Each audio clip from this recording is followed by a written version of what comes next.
Fat loss isn't nearly as complicated as people make it. But let's get real.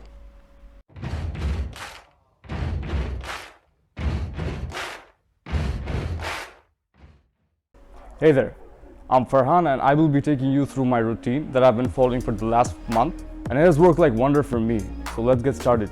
Alright, so I used to wake up every day at 9:30, get into my crunch clothes and hydrate myself with a bottle of water. Later, I would drink a cup of black coffee as pre-workout for my fasted training session. Now, my fasted training session started with 30 to 40 minutes of cardiovascular activity to maximize fat loss.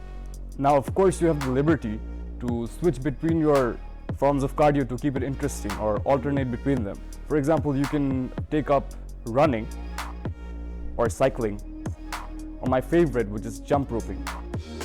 They're all great forms of cardiovascular activity. So 30 to 40 minutes of that will be perfect for you. Moving on, I'd move on to my strength training session. Now, a few great investments I made were on a jump rope, resistance bands, a workout mat, and a pull-up bar. Trust me, invest in some equipment. It'll come in handy. Now, my strength training session included a lot of calisthenics, such as push-ups, pull-ups, and dips, followed by resistance band compound exercises and isolation exercises. Alright, now if you want me to break down the specifics of my workout, you can let me know down in the comments below and I will make a separate video on that if you want me to. Alright, now that we're done with fasted training, we're gonna move on to our diet. Now, I usually drink a serving of whey protein after my workouts, but the choice of whether to consume whey protein or not is entirely up to you. So when it comes to diet, there's a few things you need to keep in mind. First off, you need to be in a caloric deficit state, which means you're burning more calories than you're consuming.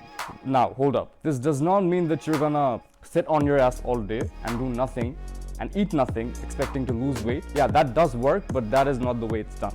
You're gonna have to be burning all the calories through physical exertion and exercises. Alright, now we're gonna be moving on to the first meal of the day, which is breakfast. Note that I'm eating my breakfast at 11 in the morning, which means that I'll be having my last meal at 7 in the evening. That's where intermittent fasting steps in. So the basic concept of intermittent fasting is when you eat at an 8-hour window with a 16-hour fast. So if you maintain intermittent fasting really well, it's a proven way to maximize fat loss. No questions. So the first meal of the day will consist of 4 eggs with a serving of spinach, tuna, and cottage cheese. Now, this is a meal which is packed with great protein sources and amazing nutrition. Here, you can take a screenshot of the calorie count that has been displayed on the screen. So I consume most of my meals in 2-hour intervals, which meant that I had a lot of time to hydrate. So I made sure that I got at least 2 to 3 bottles of water in before my next meal, which brings me to my next meal, which is lunch, which I will be consuming after 2 hours. So lunch will consist of a baked chicken breast with a serving of mushroom and broccoli. Now, there's not much craft involved in this, but if you still want recipes, you can let me know down in the comments or hit me up, I'll send them to you. Now, after lunch, I'd usually go on a brisk walk or get done with whatever work I had going on. That was until dinner, which brings me to my last meal of the day that will consist of a solid fruit bowl. Alright, so the fruit bowl will consist of an apple, a banana, strawberries, with a serving of lettuce and Greek yogurt. Alright, so with that last meal, we're gonna end our video. I'm not gonna show you the routine after that because that would be irrelevant. But anyway, if you found my content useful, do subscribe, share with your buddies, like, and do let me know what I should cover next. Till then, bye-bye.